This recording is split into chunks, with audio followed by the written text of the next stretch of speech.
Welcome to our channel, Logical Ask. Today, we're diving into a fascinating topic that affects millions of people who love technology and gaming, VR sickness. Whether you're a seasoned gamer or just curious about virtual reality, you might have heard about people feeling unwell after using a VR headset. But what exactly is going on inside your body and brain when you put on those futuristic goggles?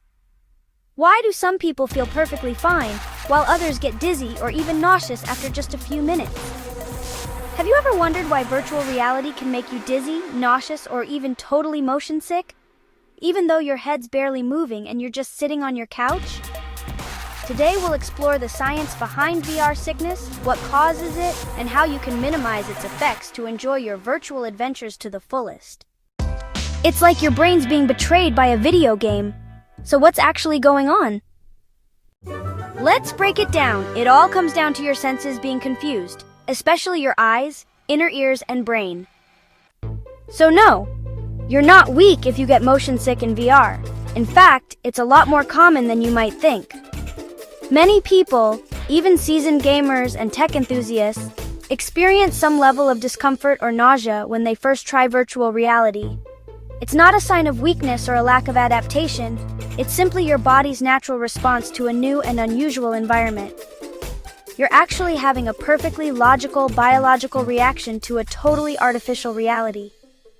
When your eyes and ears are telling your brain that you're moving but your body is standing still, your brain gets mixed signals. This confusion can trigger symptoms like dizziness, nausea, or headaches. It's the same reason some people get carsick or seasick. Your senses are out of sync, and your brain is just trying to make sense of it all. The good news is, for many people, these symptoms can lessen over time as your brain gets used to the experience. Taking breaks, adjusting settings, or starting with less intense VR games can help your body adapt more comfortably. And if you ever feel sick, don't push through it. Listen to your body and take a breather. Have you ever gotten VR sick? What were you playing? Maybe it was a fast-paced roller coaster simulation, or perhaps a simple puzzle game caught you off guard. Everyone's experience is different, and sharing your story can help others feel less alone in their own VR journeys. Drop it in the comments. We'd love to hear about your experiences, tips, or even your funniest VR mishaps. Your feedback helps us build a community where everyone can learn and support each other. Like, share, and subscribe for more body-brain mysteries, only on Logical Ask. We're always exploring the fascinating ways our minds and bodies interact with technology, and your support helps us keep making great content. And remember, your brain isn't confused.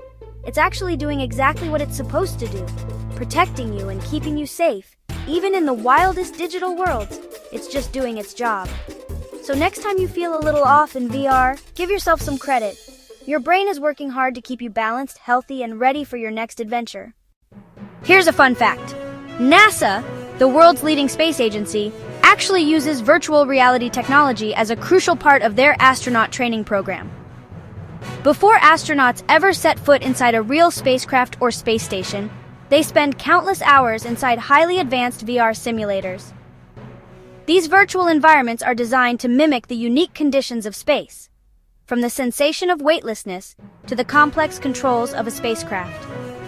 By immersing astronauts in these realistic simulations, NASA helps them practice everything from routine maintenance to emergency procedures, all within the safety of a virtual world.